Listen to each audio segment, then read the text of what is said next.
Allahumma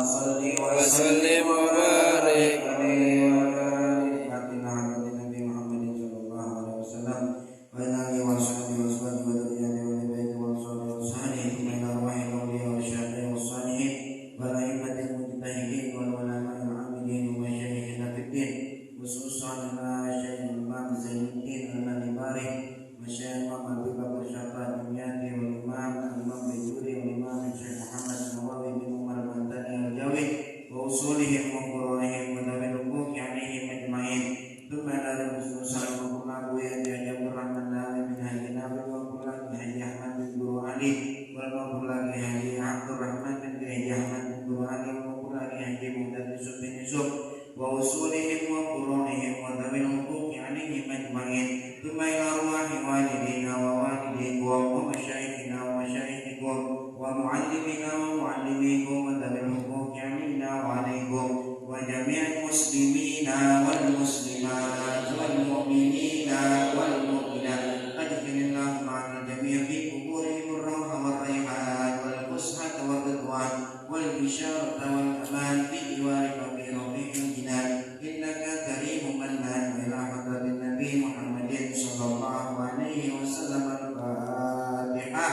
A'udzu billahi minasy syaithanir rajim. Bismillahirrahmanirrahim.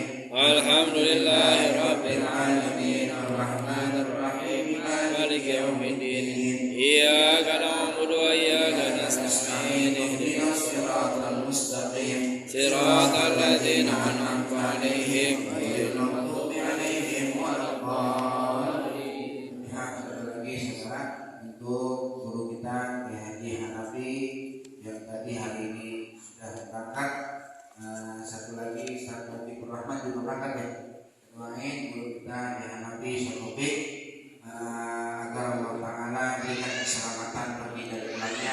Allah Ta'ala jadikan haji umrohnya haji umroh makbulan, umroh yang mabrur, umroh yang makbulan, dan kita doakan mudah-mudahan pulang ke tanah air sehat afiat. Amin ya rabbal alamin. Ala hadhihi niyyah wa ala kulli niyatin shalihah wa ila hadratin nabi al-Fatihah. A'udzu billahi minasy syaithanir rajim. Bismillahirrahmanirrahim. Alhamdulillahi rabbil alamin arrahmanir rahim maliki yaumiddin iyyaka na'budu wa iyyaka nasta'in ihdinas siratal mustaqim siratal ladzina an'amta 'alaihim ghairil maghdubi 'alaihim waladdallin. Rabbighfir lana wa liwalidayna amin. Bismillahirrahmanirrahim. Alhamdulillahi rabbil alamin. Wassalatu wassalamu ala sayyidina wa maulana Muhammadin wa ala alihi wa sahbihi ajma'in, amma ba'du. Rabbi shrah li sadri wa yassir li amri wahdi qalbi bihaqqi sayyidina Muhammad wahdi qalbi bihaqqi sayyidina Muhammad wahdi qalbi bihaqqi sayyidina Muhammad sallallahu alaihi wa ala alihi wa sahbihi wa sallam. Wa kana al-imamul mu'allifu rahimahullahu ta'ala wa adaman naf'abihi wa bi barakati ulumihi wa bi kufi daraini amin wa la radiyallahu anhu. Wa yajibu bi haqqihi ta'ala, dan wajib pada zat Allah Ta'ala al-qiyamu bin nafsi, berdiri dengan sendirinya. Wa maknahu, bermula makna qiyamu bin nafsi annahu ta'ala, bahwa saja Allah Ta'ala la yaftakiru ila mahallin wala ila mukhassisin. Allah Ta'ala tidak butuh kepada tempat dan kepada mukhassis, ay mujid, yang menciptakannya. Wa qidduhu, bermula lawan daripada sifat qiyamu bin nafsi al-ihtiyaju ila mahalli wal mukhassisi, bahwa Allah Ta'ala butuh kepada tempat dan kepada yang menciptakannya. Wa dalilu ala dzalika, dalil atas hal tersebut, annahu, bahwasanya lawihtada ila mahallin, jika Allah butuh kepada tempat, lakana sifatan, maka niscaya Allah itu adalah sifat. Wa kaunuhu sifatan muhalun, adanya Allah itu sifat mustahil. Walau ihtaja ila mukhassisin, jika Allah butuh kepada pencipta, lakana haditan, maka Allah itu baru. Wa kaunu haditan, dan keberadaan Allah itu baru, muhalun, yaitu mustahil. Ma'asyiral muslimin, bapak-bapak jamaah pengajian takbir malam Rabu keliling yang dimuliakan Allah Subhanahu wa taala. Kita lanjut pengajian kita sambung. Sebelum Ramadan kemarin kita sudah membahas sifat wajib Allah taala, mukhalafatuhu lil hawadits. Ini sengaja saya dahulukan pelajaran tauhid, baru nanti ke belakang fikih. Bab kalau tauhid itu rada-rada mikir sebenarnya. Ya, mumpung masih belum terlalu maluman ini hajinya, maka didahulukan haji tauhid. Tauhid penting. Jangan sampai kita ibadah sholat 5 waktu, kita sujud, kita nyembah, cuman kita nggak kenal yang kita sembah sifatnya bagaimana. Jadi ilmu yang wajib kita pelajari itu 3 dalam agama. Ini 3, punya ilmu ini 3 cukup. Selamat dunia, selamat akhirat. Yang pertama ilmu tauhid. Jadi kita kudu kenal Allah Ta'ala. Kita mau nyembah, cuma kita nggak kenal yang kita sembah. Ini repot urusannya.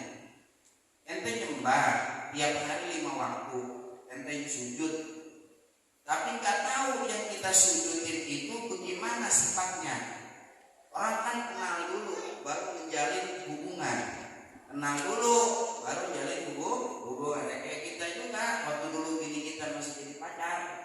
Ya, kita kenal dulu nih perempuan bagaimana, latar belakang keluarganya bagaimana, babanya bagaimana, emaknya bagaimana. Kenal dulu tuh.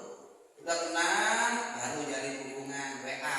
Jalin hubungan itu namanya fikih. Fikih. Biar ibadah gimana, Allah Ta'ala yang rapi, wudu gimana. Kalau nggak ada air, kita pakai buku. Sujud gimana. Tuh hubungan tuh, jalin hubungan. Udah punya amal, jangan sampai amal rusak karena hati nggak beres. Maka kudu ngaji tasawuf. 3 tuh, tauhid, fikih, tasawuf. Saudara punya 3 ini, sa'adah di dunia, wa sa'adah di akhirat. Ya, bahagia dunia, bahagia akhirat. Selamat udah cukup. 3 aja deh ilmu. Ngaji nahu Ustaz. Udah, kalau udah tua begini udah jangan usah pakai ngaji nahu kelamaan. Pakai mau baca kitab juga lagi. Ya, mau baca kitab mah ngaji nahu mah muda, lagi masih muda, otak lagi tengah-tengah tuh. Kalau udah begini mau udah jadi pakai ngaji nahu, ngaji sorot, jangan. Udah 3 aja tuh pelajarin. Nah, ini malam ini kita ngaji tauhid. Saudara mesti kenal Tuhan saudara. Dari kecil kita nyembah, kita nggak tahu, berapa ini urusannya. Bisa jadi nanti di kemudian hari, namanya orang kan keadaan bermacam-macam ya. Kadang-kadang ada imannya lagi nambah, kuat tuh Allah Ta'ala hubungannya. Ada yang orang imannya lagi kurang, biasanya begini lagi nggak punya duit. Uyang nih urusan rumah tangga, ini iman tuh turun tuh, rasanya mau sholat ke masjid malas banget. Iya nggak? Nah, kalau lagi banyak duit mah, gagah banget mau ke masjid mau sholat, ayo aja. Kalau lagi iman turun, waduh ini berapa? Nanti khawatir setan masuk, ajak-ajak akidah kita. Ini yang menjadi bahaya. Biar ada yang mengkanter itu, maka kita mesti ngaji tauhid. Nah, ini kita ngaji tauhid, yaitu sifat wajib Allah Ta'ala yang kita pelajari sekarang adalah al-qiyamu bin nafsi. Kalau dulu kita ngaji tauhid, kalau guru kita ngertiin berdiri sendiri. Maksudnya apa Bang? Berdiri sendiri. Nah, ini muslim katakan, perhatikan tuh lembarannya tuh. Wa maknahu, makna daripada qiyamu bin nafsi itu annahu ta'ala, bahwa Allah Ta'ala la yaktakiru ila mahallin wala ila mukhassis. Jadi ada 2 makna qiyamu bin nafsi, ada 2. Yang pertama, la yaktakiru ila mahallin. Allah tidak butuh kepada mahal. Apa mahal? Mahal itu tempat. Yang kedua, makna qiyamu bin nafsi la yaktakiru ila mukhassisin. Allah tidak butuh yang menciptakannya. Tuh, jadi kalau tadi tanya apa makna qiyamuhu binafsi? Ada dua jawabannya. Yang pertama, Allah tidak butuh tempat, Allah tidak butuh kepada yang menciptakannya. Itu makna daripada qiyamuhu binafsi. Jelasin dulu. Perhatikan saudara. Lembarannya ditinggal dulu. Kalau di dalam bahasa Arab itu tempat bahasa Arabnya bisa mahal, bisa makan. Makan itu tulisan bahasa Arabnya mim, kaf, alif, nun. Makan, kafnya panjang. Itu tempat juga. Ada lagi tempat itu juga mahal. Ini yang ditulis di dalam lembaran itu mahal. Mim, ha, lam bertasydid. Mahal tempat. Jadi baik makan maupun mahal punya arti yang sama, yaitu tempat. Bedanya bagaimana? Nih saya mau masuk nih, mau jelasin tentang bahwa Allah tidak butuh kepada mahal, kepada tempat. Perhatikan. Kalau makan nih makan, yang artinya tempat juga makan. Makan itu tempat yang ditempati oleh suatu zat, akan tetapi bisa terpisah.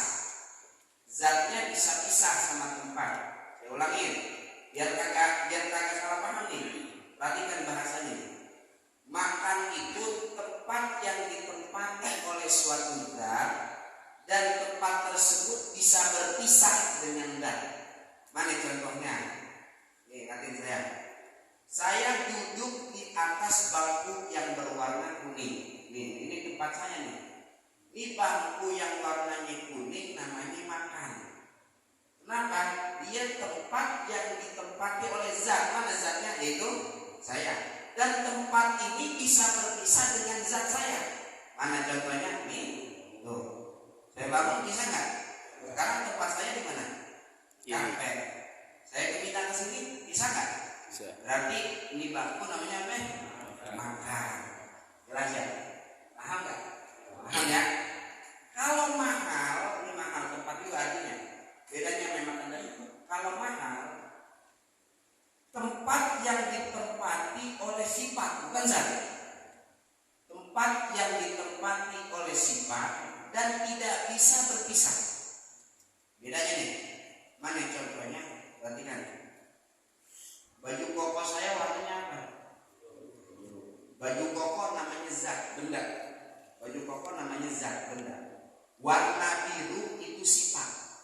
Sifat baju koko saya berwarna biru, berarti baju koko adalah mahal bagi warna biru.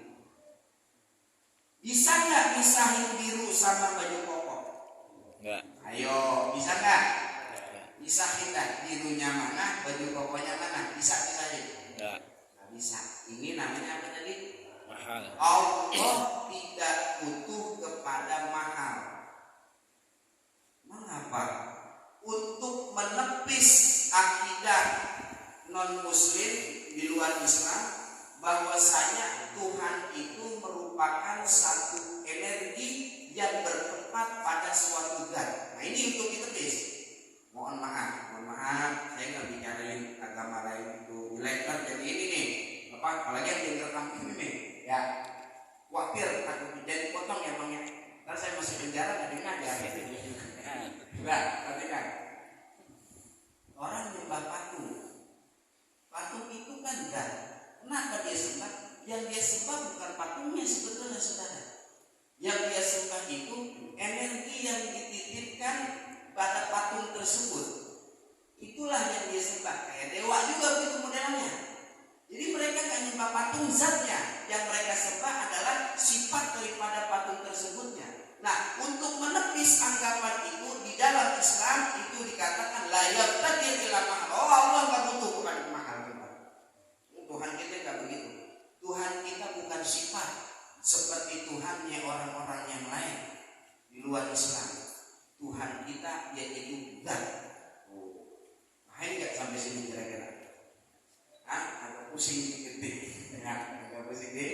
Tapi nggak apa-apa saudara. Kalau ngaji tauhid ya namanya dosa anti gelontokin.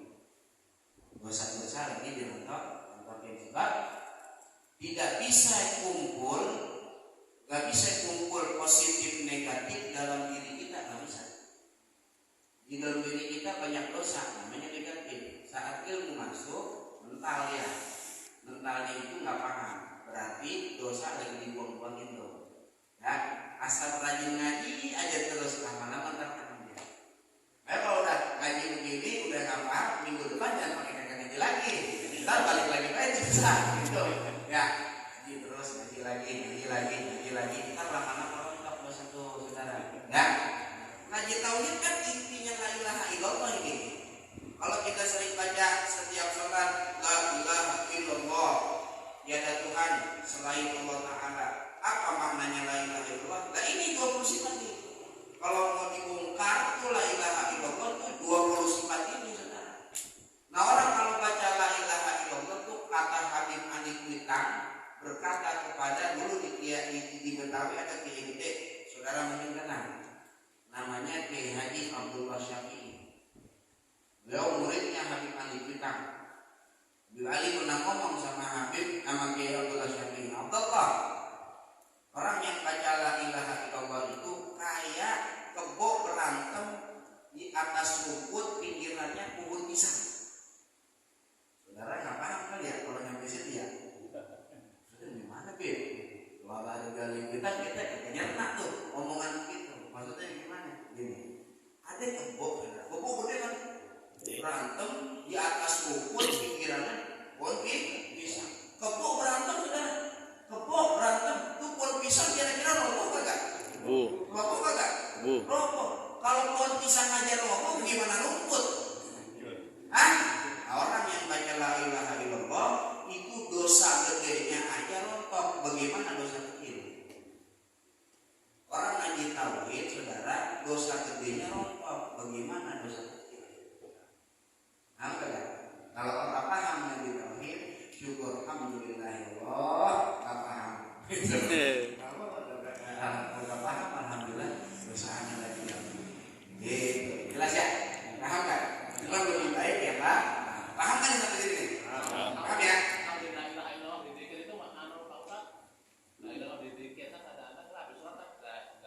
Iya itu la ilaha illallah, orang baca la ilaha illallah itu dosa-dosa gedenya rontok gitu. Man yang mukhlis, apa mukhlis? Yang benar-benar dengan hati tulus dalam hati kita baca itu ya, bukan karena pengen terbang. Nah, ada itu tuh pengen terbang jalan atas air, diilir, ya, benar tulus di hatinya ya, Allah ya, menjiwai. Nah, gimana menjiwai la ilaha illallah? Kalau 20 sifat aja orang paham. Orang mau menjiwai la ilaha illallah ini yang 20 sifat kurang. Kalau dia latih itu ilmu yang 20 sifat wajib Allah Ta'ala itu masuk ke dalam tubuh dia. Ilmu itu ntar yang menjadi tenaga. Jadi ilmunya ada tenaganya. Kan orang banyak air, cuma tenaga buat ibadah nggak ada. Tenaganya nggak ada, saudara. Ada orang yang biasa-biasa aja nggak dipanggil ustaz, cuma kalau buat ibadah tenaganya udah. Itu di dalamnya itu la ilaha illallah. Paham ya? Nah, jelas di sini ya.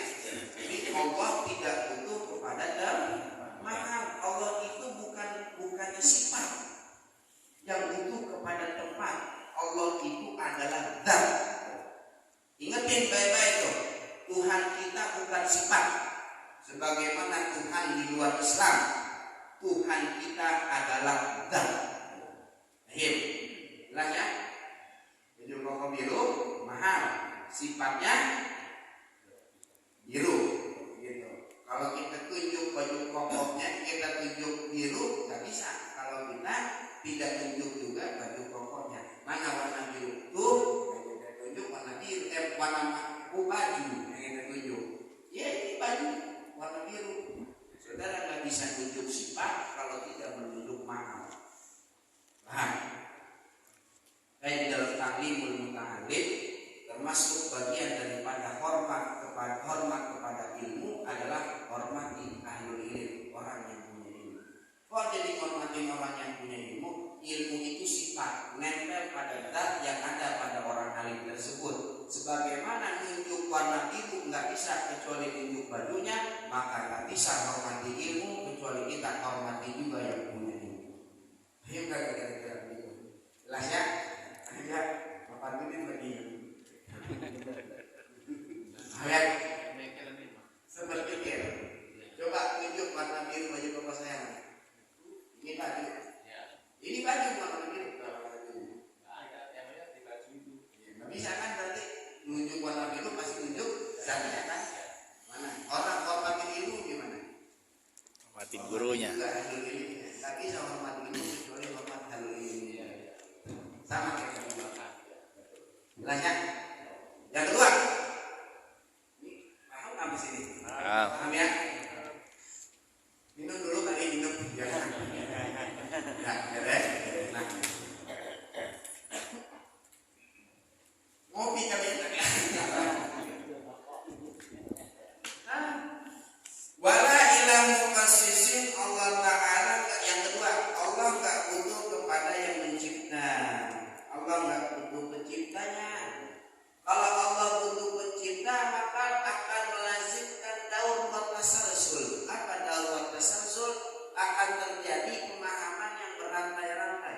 Kalau Allah butuh yang menciptakannya, berarti yang menciptakan Allah butuh juga kepada yang menciptakannya. Yang menciptakannya lagi butuh lagi kepada yang terus begitu barang monyet yang pelan-pelan. Nah, kan pelan-pelan. Maka wajib kita imani bahwasanya Allah nggak butuh pencipta dia. Bahkan Allah lah yang menciptakan seluruh makhluk. Itulah Tuhan kita. Itu Tuhan yang saudara sembah 5 kali sehari, saudara. Allah Ta'ala nggak butuh tempat, Allah Ta'ala nggak butuh pencipta. Kalau tempat aja dan pencipta Allah nggak butuh, bagaimana makhluk? Allah nggak butuh ente. Ente mau ibadah, ente mau maksiat, Allah nggak jadi Tuhan. Ente mau maksiat tiap hari nggak mengurangi sifat keagungan Allah Ta'ala. Ente mau ibadah tiap waktu tidak pernah menambahkan keagungan Allah Ta'ala. Sebelum ente lahir Allah udah jadi Tuhan. Ente mau maksiat, ente mau taat urusan ente. Kata Allah Ta'ala, aneh nggak butuh ente. Allah nggak butuh ibadah kita. Allah nggak butuh ibadah kita. Allah nggak butuh doa kita. Allah nggak butuh sholat kita. Allah nggak butuh puasa kita. Allah nggak butuh korban kita. Allah nggak butuh haji kita. Enggak, Allah nggak butuh. Sebelum kita ngelakuin itu Allah udah jadi Tuhan, saudara. Yang butuh harusnya siapa?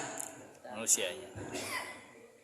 Kita butuh, kita juga yang malas kerjainnya kadang-kadang. Orang yang namanya butuh kan otomatis sih akan mencari orang yang dia butuhkan. Kita nggak punya duit, umpama nih contoh kita nggak punya duit, teman kita baik buat orang kita. Asal kita datang dia udah paham banget. Kalau kita datang ke rumahnya masih mau minum dulu.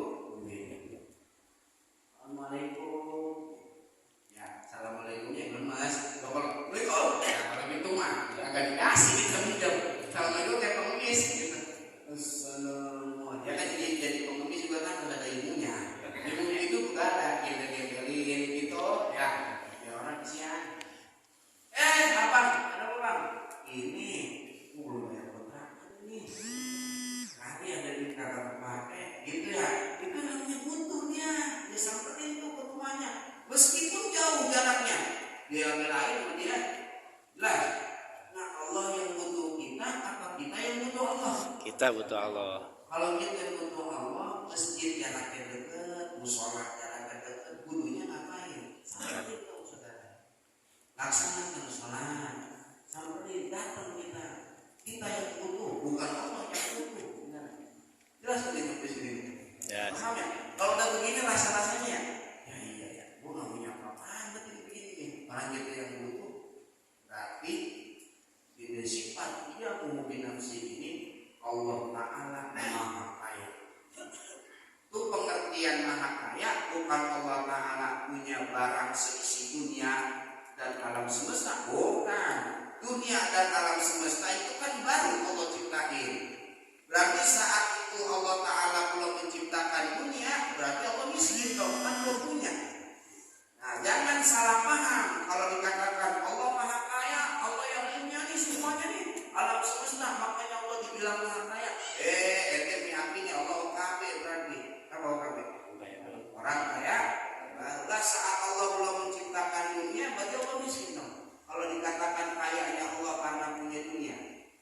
maksud daripada Allah Maha Kaya adalah Allah Ta'ala tidak butuh kepada makhluk. Orang kaya kan gak butuh orang miskin. Yang butuh siapa?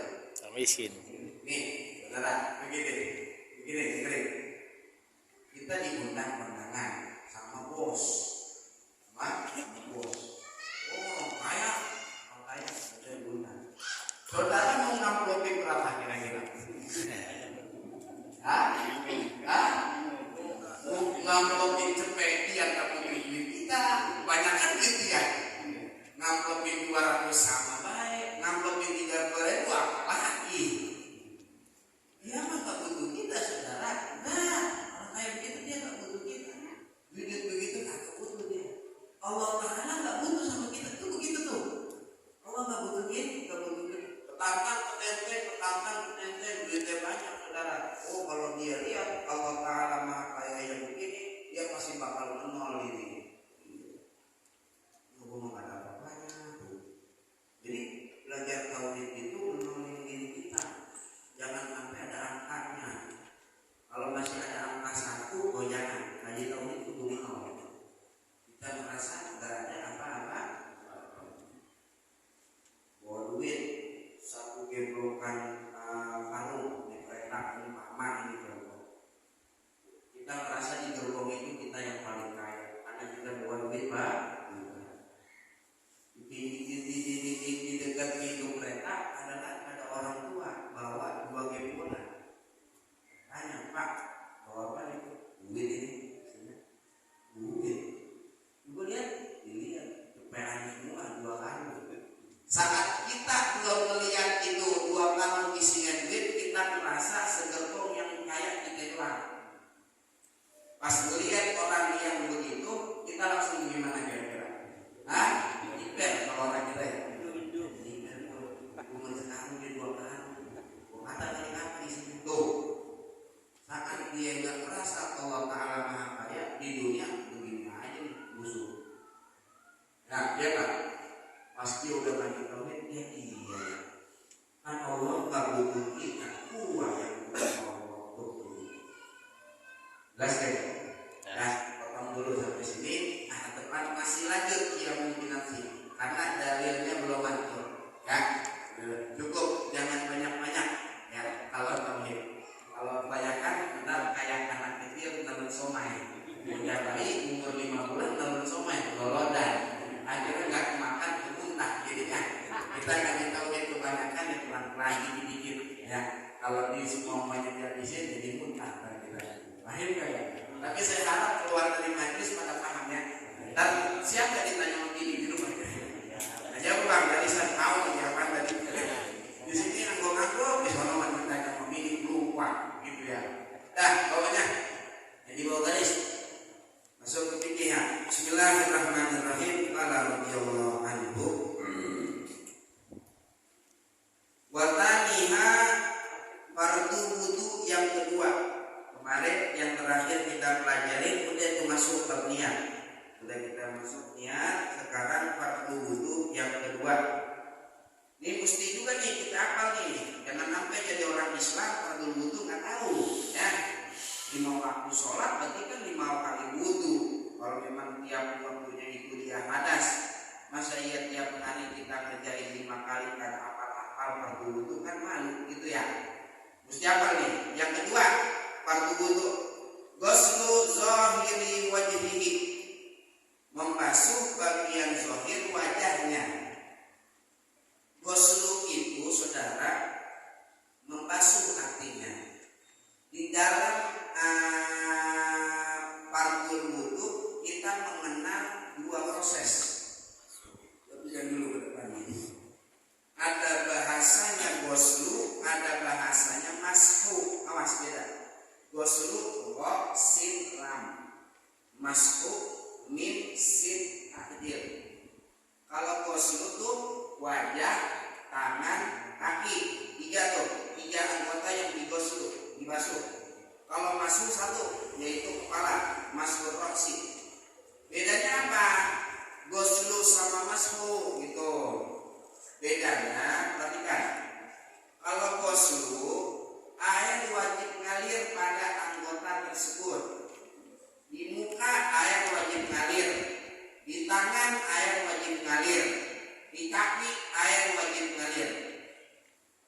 Kalau masuk nggak mesti ngalir airnya, cukup hanya basah doang. Contoh tadi masuk kan, kepala. Kalau kepala tuh begini jadi nih. Oh, lihat teman-teman. Ini keran kita nyalain, kanan kita gini. Nggak nampung air nggak, begini aja nih. Kan basah tuh, berapa? Begini nih. Itu jadi tuh. Ini masuk namanya. Nggak mesti ngalir, basah aja cukup. Tapi kalau poslu, saudara, itu mesti ngalir. Nggak cukup berarti kalau muka digini dong nih.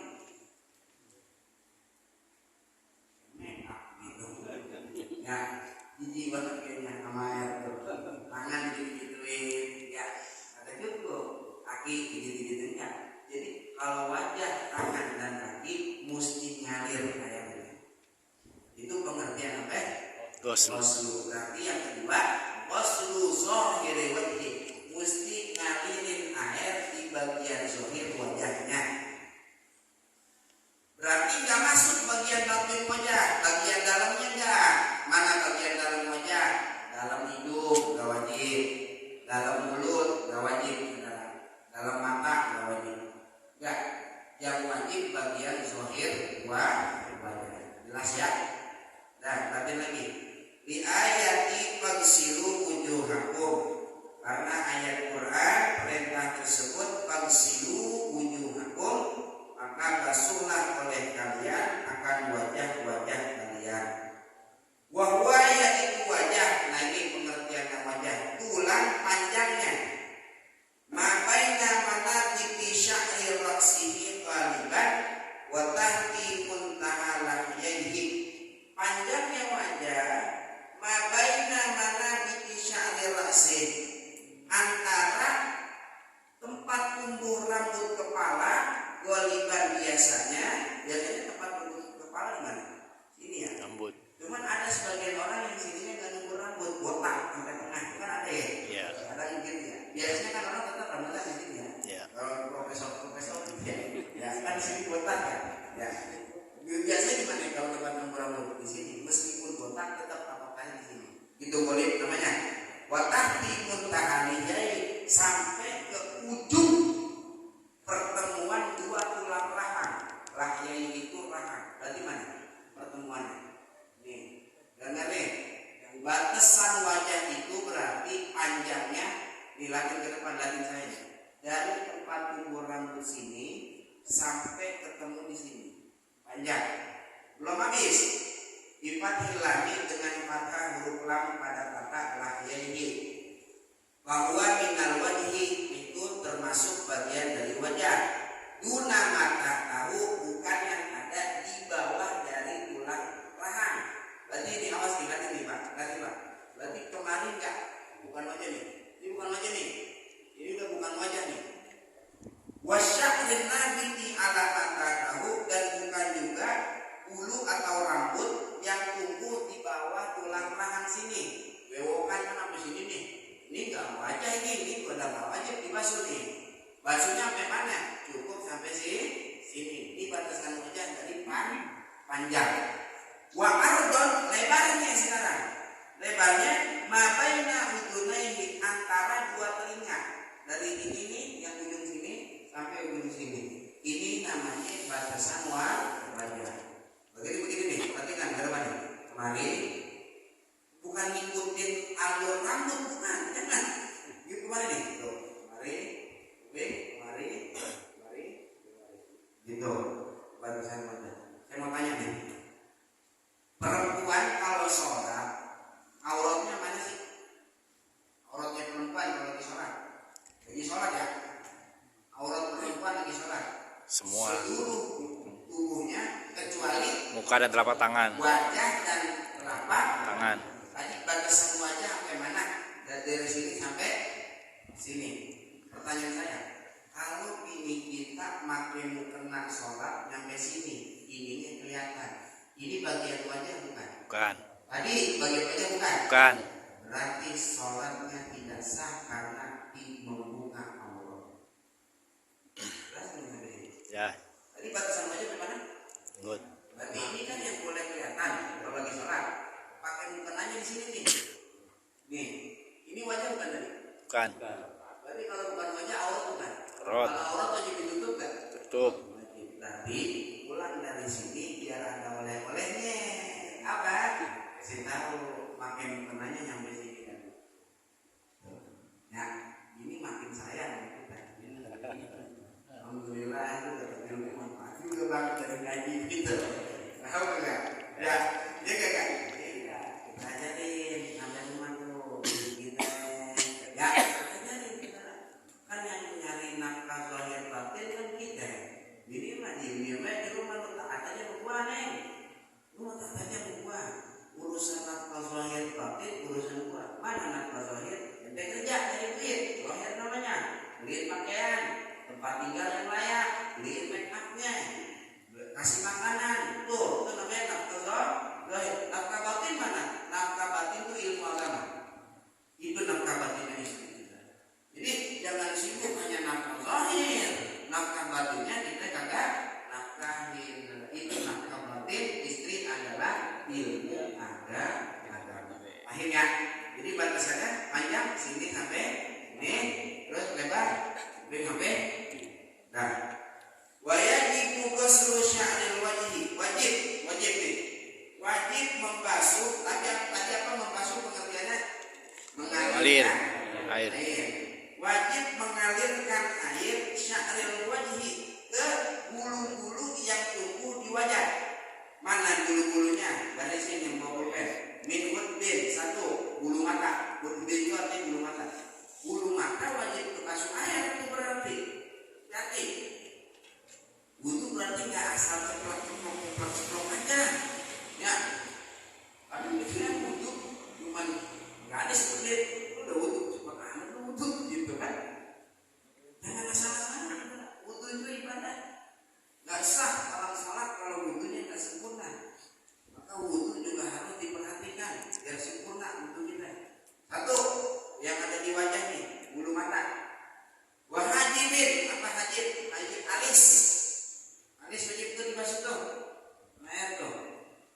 Wasyaribin, apa syarib? Syarib kumis. Kumis tuh. Kumis wajib basuh air. Wa anfaqatin, apa anfaqah? Nih kalau di bahasa Indonesia nggak ada. Kalau di Arab namanya anfaqah. Di Indonesia nggak ada. Apa? Kalau mungkin saya nggak tahu juga. Anfaqah tuh yang bulu yang ada di bawah bibir. Nih. Yang nggak punya orang bisa megang-megang. Ya, ini namanya kalau di Indonesia apa yang namanya? Ada. Ini namanya Anak janggut, ini anak janggut. Kalau kita nyukur di pakai rambut, nyukur jenggot, bang, anaknya dirapikan. Bukan rambut juga bingung. Apa? Ini bagus deh. Ayo sekali. Pakai rambut. Mana? Anak itu bulu yang tumbuh di bawah bibir. Walih yakin jenggot ini wajib tuh dibasuh tuh sama air. Ntar jenggot hukumnya tafsir terperinci. Apa itu jenggot? Wahia yaitu mana bata alat tapeni, rambut yang tumbuh di dagu. Apa dagu? Wahwa mencetak makulah yaitu tempat bertemunya dua tulang rahang. Sini berarti ini jenggot. Terus yang keberapa? 2, 3, 4, 5. Yang keenam. Dari sini lagi yang keenam. Wa idarin. Ini wajib dibasuh nih. Wajib dibasuh. Idar apa idar? Idar itu cambang, tulis sama. Cambang wajib dibasuh saudara. Cambang wajib dibasuh. Makanya kalau lagi nyukur enaknya cambang dihabisin aja. Nah, wajib dibasuh. Nah, wajib saudara. Kalau nggak kena tuh cambang zahir batin, basah untuk kita. Cambang basuh. Idar. Apa itu? Bahwa mana kata adalah asbil muhadiril budun. Rambut yang tumbuh di tulang yang sejajar dengan telinga sini. Cambang tuh namanya. Wa arifin yang keberapa tuh? Yuk. Yang ketujuh, arif apa arif? Arif itu bewok. Nah nih, berarti ini. Kalau cambang tuh dari batasan telinga ini dinilai saja nih. Ini cambang nih, dari sini nih sampai sini, sampai ketemunya pentil telinga. Cambang sampai sini nih, jurusan sampai sini nih. Nah kalau bewok dari sini sampai ke sejurusan dengan bibir. Ini bewok nih. Ini udah jenggot. Ada 3 tuh. Cambang, bewok, jenggot. Cambang wajib dibasuh. Bewok wajib dibasuh. Jelas ya? Ahem.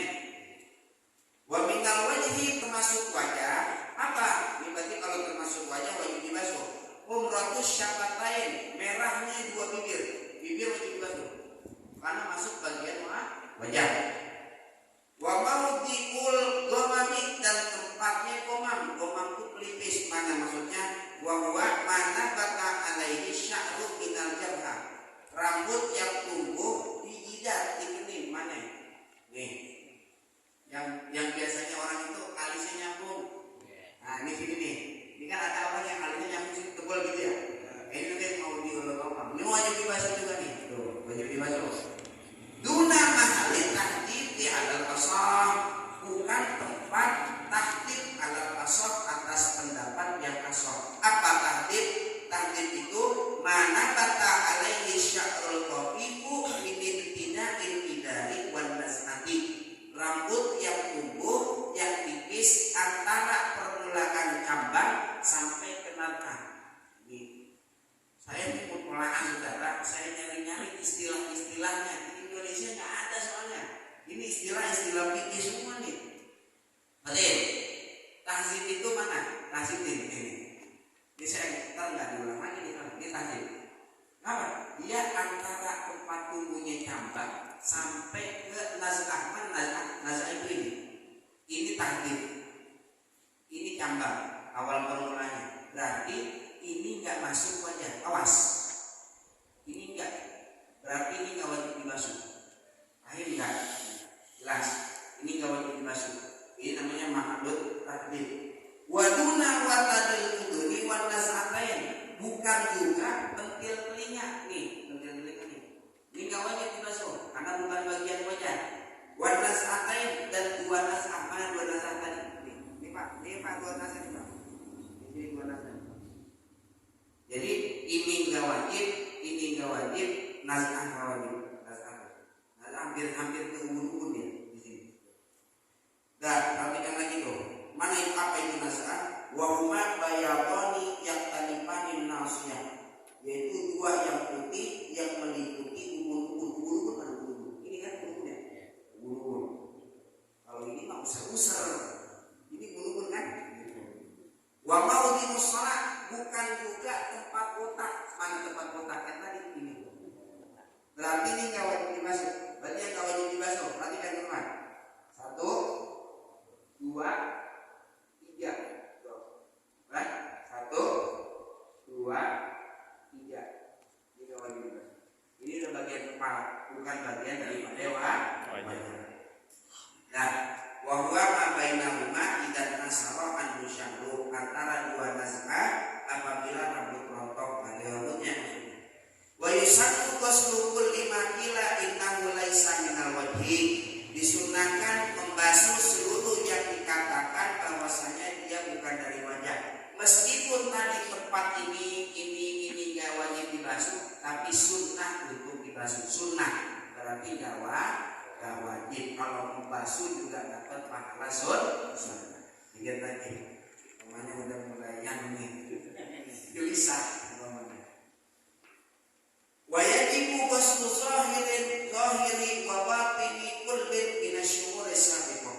Wajib membasuh zahir batin tiap rambut di atas. Ya tadi itu alis, ya terus apa lagi?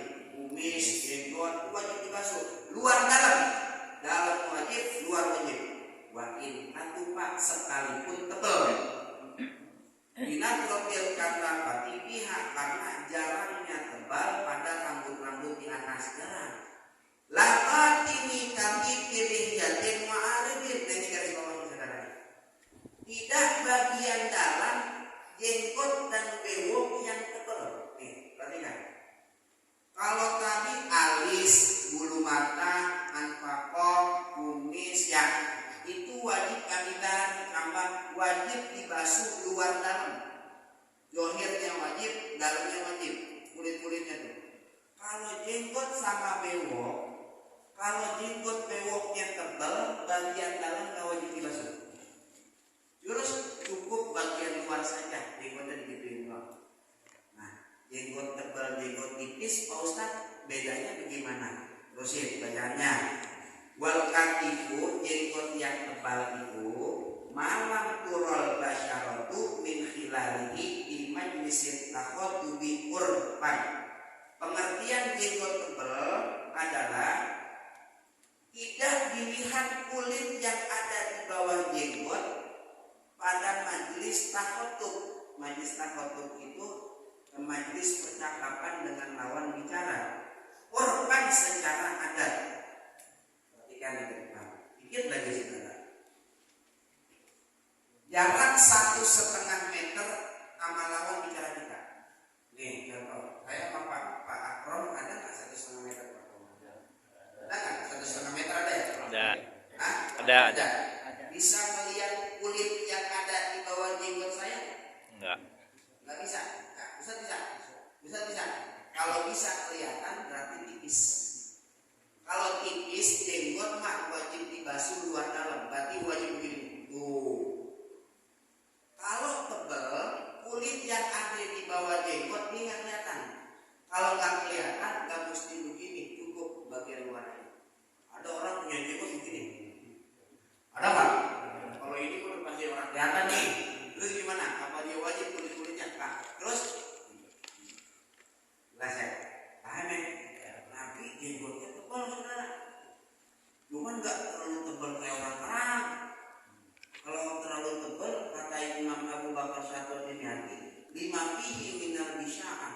Itu ada kejelekan kalau terlalu tebal. Enggak terlalu Nabi itu nggak terlalu tebal. Bahkan diriwayatkan jumlah jenggotnya Nabi itu tahu nggak ada berapa? Hah? Jumlah jenggotnya Nabi. Nih saya kasih tahu 124 ribu. 124 ribu lah. Saya mau tanya nih, kalau ada riwayat begini berarti sahabat ngitungin kan? Apakah mereka orang yang gak berakal sampai jenggot Nabi itu dihitungin? Justru mereka orang yang berakal. Kenapa? Semua yang tersambung kepada Rasulullah itu barang mulia. Sampai jenggot-jenggot dihitungin. Coba kita tanya sama bini kita ngitungin jenggot kita kan? Borok, kata bini kita orang kerjaan bang, gue suruh ngitungin jenggot. Tapi sahabat ngitungin jenggot Nabi. Bahkan saat Rasulullah wafat, sahabat ngitung ubannya Rasulullah ada berapa? Uban yang ada di rambut sama yang ada di jenggot. Anas bin Malik dalam riwayat mengatakan saya hitung ubannya Rasulullah di rambut dan di jenggot nggak lebih dari 14. Ada lagi riwayat yang lain mengatakan nggak lebih dari 20. Dihitungin ubannya Nabi, itu hitungin uban ini kita kan? Hah? Itu sampai rambut sebegitu penting dalam agama. Tapi rambutnya siapa saudara? Rambutnya Rasulullah. Itu rambut yang dipakai sama Sayyidina Khalid bin Walid lagi perang. Buat jimat.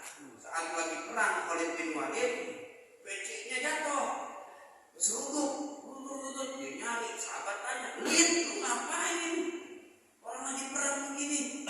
Mana biar peci? Peci lu cari lagi perang." Ya kagak-kagak, musuh udah pada berkecamuk begini. Caranya, masalahnya di dalam peci anak ada rambut Nabi. Anak kalau perang nggak pernah kalah kalau pakai peci. Khalid bin Walid itu perang nggak pernah kalah. Kenapa? Jimatnya rambut Nabi. Terus apa lagi? Kan diri itu kalau Nabi nyukur rambut, itu rambut belum nyampe tangan udah direbut sama sahabat. Tujuannya dua. Yang pertama, supaya nggak ada rambut Nabi nggak jatuh di tanah sehingga diinjak-injak sama orang. Yang kedua, tabarruk. Dari berkah sama rambutnya Nabi. Imam Ahmad bin Hanbal pas mau wafat dipanggil anaknya. Ini, tolong. Abah punya barang berharga di lemari, itu ada di lemari barang berharga Abah. Kalau Abah nanti meninggal dunia, dimasukkan ke liang lahat, ulun masukin itu barang ke dalam mulut Abah. Sama kami itu Pak, di dalam lemari tersebut, dalam lemari itu ada sehelai rambut Rasulullah SAW.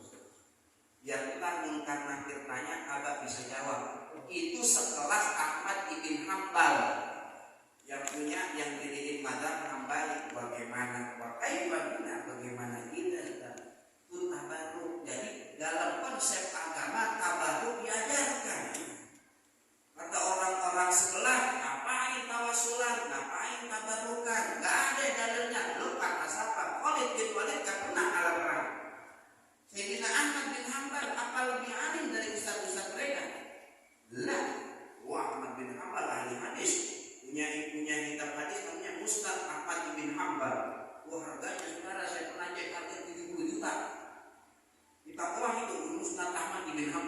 bacanya gimana itu? Kalau mau beli dah mana? Kami bisa baca Ustaz, kita kembali ya biar taruh di rumah. Terus orang bertamu kan katanya sama dulu. Udah, betul begini bisa banyak orang gitu loh. Buat nyerang-nyerangin orang tua, nakut-nakutin mangga. Baru namanya. Ada dalilnya di Quran. Di surat Yusuf ayat 93 dan ayat 96.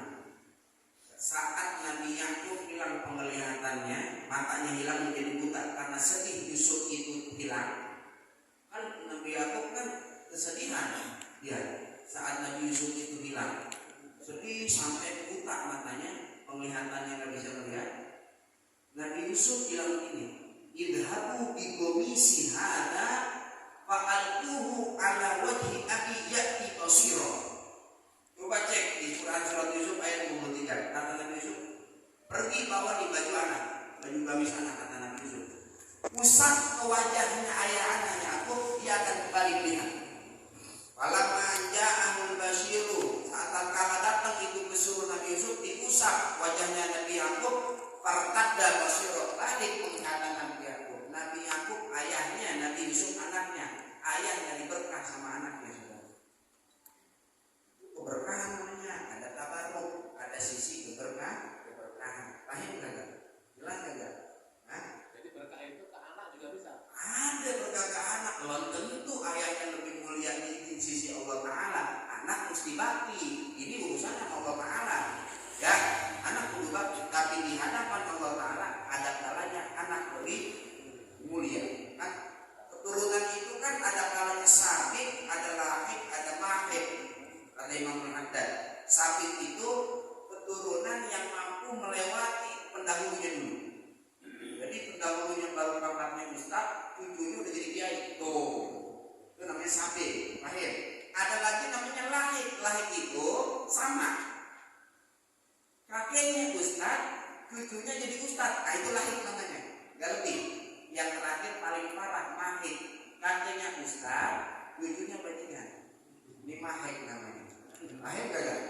Lahir gak? Saudara mau yang mana? Mau sabit, mau lahik, mau mahik? Sabit.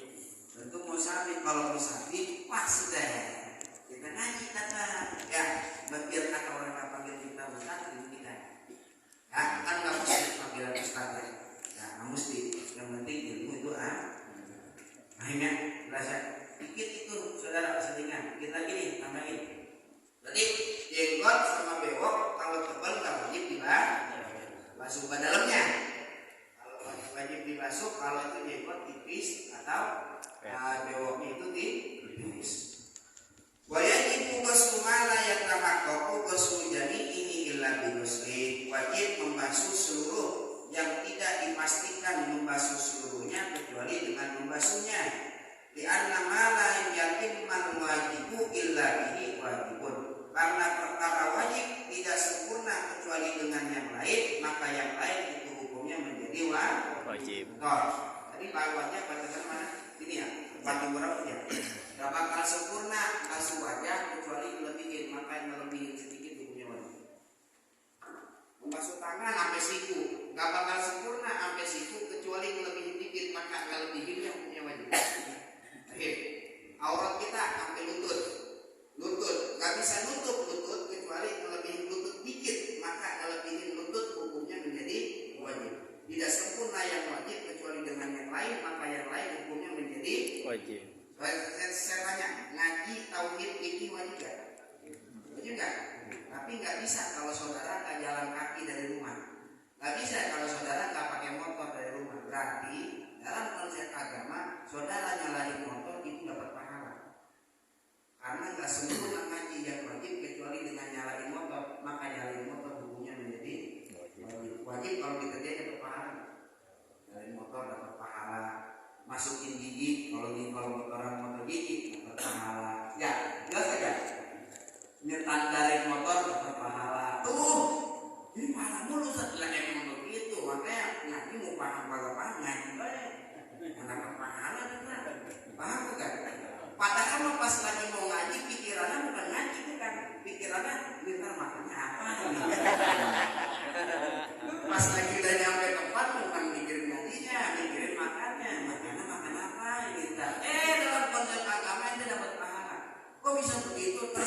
Rasulullah yang mau. Dikasih enak protes kita, jangan protes, udah begitu enak banget. Paham? Jadi ngaji mau tidur mau kagak silakan. Marhaban. Itu bisa tidur aja bisa silakan.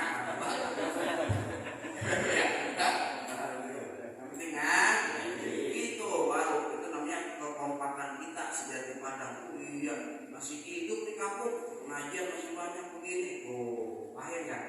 Orang-orang paham ya? Benar ya? Nah, wallahu a'lam Bisawab. ala bidzikrillahi tatmainnul qulub la ilaha illallah Muhammad Rasulullah La ilaha illallah Muhammadur Rasulullah La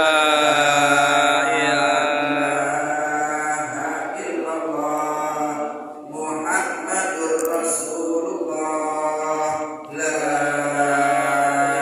ilaha illallah la ilaha illallah la ilaha illallah Allah ilaha illallah la ilaha illallah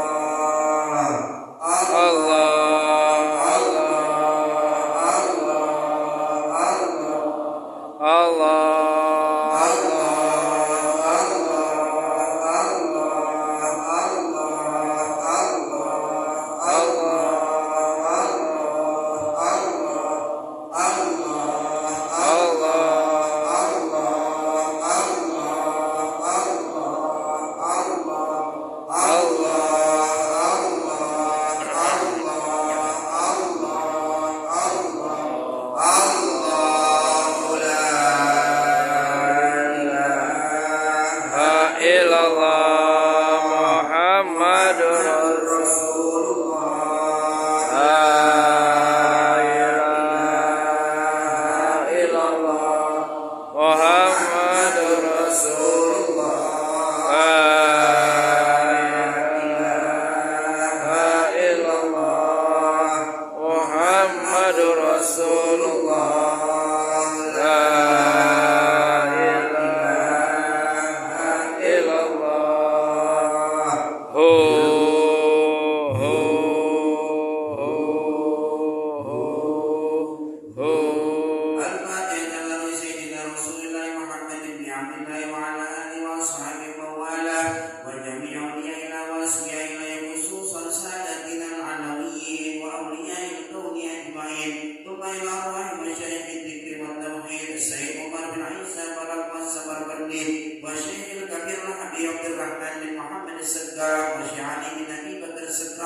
وسيدنا الحبيب عمر بن عبد الرحمن العطاس والشعبي بن عبد الله باراس والحبيب عيسى بن محمد الحبشي والحبيب علي بن حسين العطاس والشيخ احمد بن عبد القادر العاشر والشيخ محمد بن احمد بمشكوش وجميع مشايخ الذكر والتوحيد اينما كان وحلت ارواحهم ان الله يتغشاهم بالرحمه والمغفره ويحيينا على لا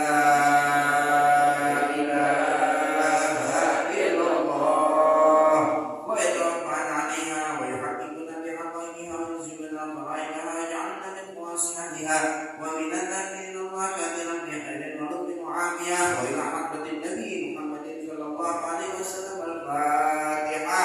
أعوذ بالله من الشيطان الرجيم بسم الله الرحمن الرحيم الحمد لله رب العالمين الرحمن الرحيم مالك يوم الدين إياك نعبد وإياك نستعين اهدنا الصراط المستقيم صراط الذين أنعمت عليهم غير المغضوب عليهم ولا الضالين يا ربنا توفنا بأنك توفنا وإننا أسرفنا وعلى طول أسرفنا كتب علينا وأربا تغسل كل حوبا وأسرنا وأرضي وآمني ذرعتي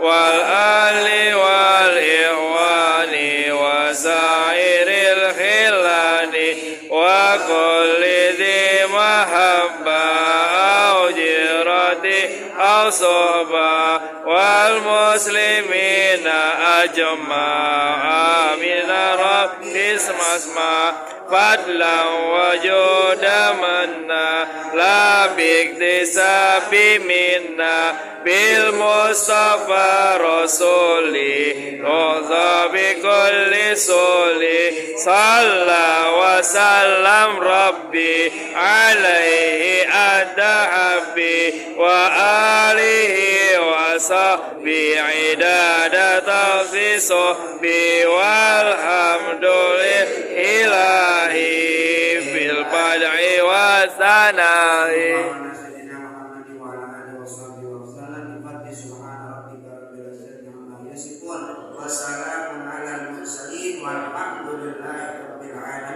Wassalamualaikum warahmatullahi wabarakatuh.